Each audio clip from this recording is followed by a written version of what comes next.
ಮುಖ್ಯಮಂತ್ರಿಗಳು ರಾಜೀನಾಮೆ ಕೊಡಬೇಕು ಅನ್ನೋದು ಯಾಕೆ ಯಾವ ಕಾರಣ? ವಿಡಿಯೋ ವಿಚಾರಕ್ಕಾಗಿ ಏನು ವಿಡಿಯೋ ಏನ್ರಿ ಮಾತಾಡಿದ್ದು ಏನು ಮಾತಾಡಿದ್ದಾರೆ ಟ್ರಾನ್ಸ್ಫರ್ ವಿಚಾರ ಅಂತ ಆರೋಪ ಅಲ್ಲಿ ಇದೆಯಾ ಹಂಗೆ ಅವ್ರು ಆರೋಪ ಮಾಡ್ತಾರ್ರಿ. ಅವ್ರು ಯಾಕಂತಂದ್ರೆ ಈ ವಿದ್ಯುತ್ ಕದ್ಬಿಟ್ಟವ್ರೆ.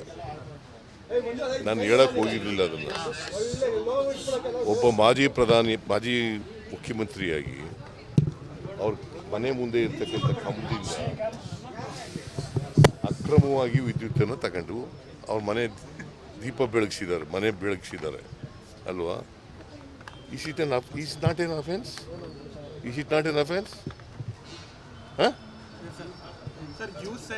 ಅದನ್ನು ಮುಚ್ಚಕ್ಕೋಸ್ಕರ ಇದನ್ನು ಹೇಳ್ತಾ ಇದ್ದಾರೆ. ಈಗ ಯತೀಂದ್ರ ನನ್ನ ಜೊತೆ ಮಾತಾಡಿದ. ನಾನು ಏನು ಹೇಳಿದೆ, ಅವರು is A chairman of the ಆಶ್ರಯ ಕಮಿಟಿ ಮತ್ತು ಕಾಡ ಎಂಥದ್ದು KDP ಮೆಂಬರ್ ಇದ್ದಾರೆ. ನಮ್ಮ ಕ್ಷೇತ್ರ ನೋಡ್ಕೊತಾ ಇದ್ದಾರೆ. XMLA ಬೇರೆ. ನಾನು CRS ಫಂಡ್ ಏನಾಯ್ತಪ್ಪ ಅಂತ ಕೇಳಿದೆ. ಅದಕ್ಕೆ ಮಾದೇವನಿಗೆ ಹೇಳಿದ್ದೀನಿ, ಲಿಸ್ಟ್ ಕೊಟ್ಟಿದ್ದೀನಿ ಮಾದೇವನ ಕೈಯಲ್ಲಿ ಅಂತ ಹೇಳ್ದ. ಅದು ಟ್ರಾನ್ಸ್ಫರ್ಗೆ ಅದು ಲಿಸ್ಟಾ? ಇವ್ರಿಗೆ ಏನಾಗಿದೆ ಅಂತಂದರೆ, ಇವ್ರ ಕಾಲದಲ್ಲಿ ಏನು ನಡೀತಿತ್ತು ಅದು ಬಿಟ್ಟು ಈಚೆಗೆ ಬರೋಕ್ಕಾಗೋದೇ ಇಲ್ಲ ಇವ್ರ ಕೈನಲ್ಲಿ. ಏನು ಟ್ರಾನ್ಸ್ಫರ್ ಅಂತ ಹೇಳಿದಾರ? ದುಡ್ಡಿನ ವಿಚಾರ ಮಾತಾಡಿದಾರ? ನೀವೇ ಹೇಳಿಯಪ್ಪ, ದುಡ್ಡಿನ ವಿಚಾರ ಮಾತಾಡಿದಾರ ಅಥವಾ ಟ್ರಾನ್ಸ್ಫರ್ ವಿಚಾರ ಮಾತಾಡಿದಾರ? ಏನೂ ಮಾತಾಡಿಲ್ಲ. ಅದಕ್ಕೆ ಅವರು ಎಲ್ಲ ನನಗೆ ಗೊತ್ತಿಲ್ಲ. ನಾನು ಇನ್ಫ್ಯಾಕ್ಟ್ FIR ಹಾಕಿ ಅಂತಲೂ ಕೂಡ ಹೇಳಿಲ್ಲ ನಾನು, ಗೊತ್ತಾ?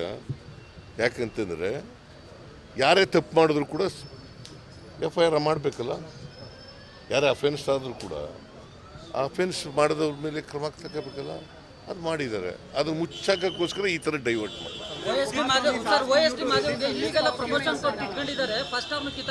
ಈಗ ನೆನ್ನೆ ಕೊಟ್ಟಿದ್ದೀನ ಸರ್ಕಾರ ಕೊಟ್ಟಿರೋದು ರೀ. ಅವರು ನಿಜ, ಇಷ್ಟೇ ಫ್ಯಾಕ್ಟ್. ಈ ನಮ್ಮೂರವನು ಅವನು ಸಬ್ ರಿಜಿಸ್ಟ್ರಾರ್ ಆಗಿದ್ದಾನೆ. ಸಬ್ ರಿಜಿಸ್ಟ್ರಾರ್ ಆಗಿದ್ದಾರೆ. ಅವನು ನಮ್ಮ ಆಫೀಸಿಗೆ ತಗೊಂಡಿದ್ದೀವಿ ಪರ್ಸ್ನಲ್ ಸ್ಟಾಫ್ಗೆ. ಏನು ವಾಟ್ ಈಸ್ ರಾಂಗ್?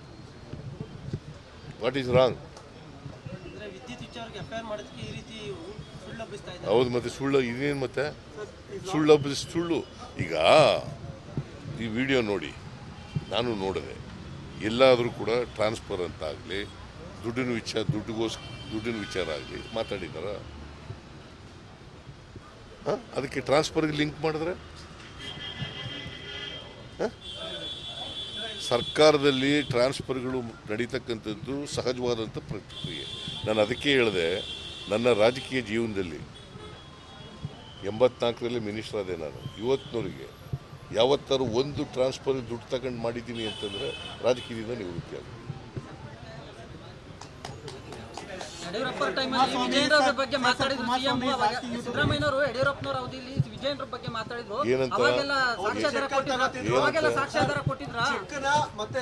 ಈಗ ನಾನು ಏನ್ ಬೇಕಾದ್ರೂ ಹೇಳ್ಬೋದಾ? ಸಾಕ್ಷ್ಯ ಇಲ್ದೇನೆ ಏನ್ ಬೇಕಾದ್ರೂ ಹೇಳ್ಬೋದಾ?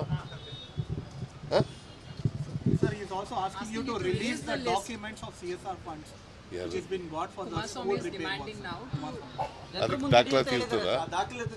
CSR ಫಂಡ್ಗೆ ದಾಖಲಾತಿ ಮಾತಾಡೋದಕ್ಕೆ ದಾಖಲಾತಿ ಇರ್ತದ? ನಾನು ಲಾಯರು, ನಿನಗೆ ಗೊತ್ತಿದೆಯಾ? ನಾನು ಮಾತಾಡೋದು CSR ಫಂಡ್ ಬಗ್ಗೆ, ಸ್ಕೂಲ್ ಶಾಲೆ ರಿಪೇರಿ ಬಗ್ಗೆ ಮಾತಾಡಿದ್ದೀನಿ.